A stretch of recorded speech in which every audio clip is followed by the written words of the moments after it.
এটা চিন্তাইছিলাম যে চিন্তাটা কেটে গেছে। তো আসসালামু আলাইকুম, আশা করি সবাই ভালো আছেন। আর বরাবর মতন কাজে চলে আসলাম। আর কাজ না কাম না করলে তো ভাই ভাত জুটবো না কপালে।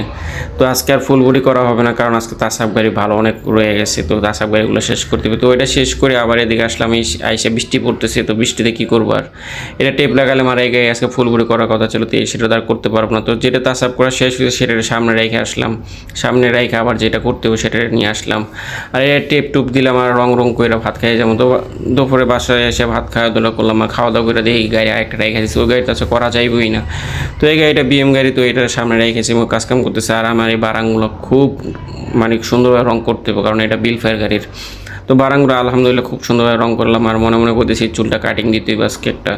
তো চুল কাটিং দেওয়ার জন্য এসে বললাম আর কাটিং শুরু করে দিচ্ছি। তো আলহামদুলিল্লাহ আমার পছন্দ স্যার, চুলগুলো খুব বড় করে তারপর দেশে যাবো। আর বাসায় আসছি, বাসায় এসে দেখি রান্নাবান্না শেষ, খাওয়া দাওয়া করে ঘুম। ভাই আল্লাহ হাফিজ।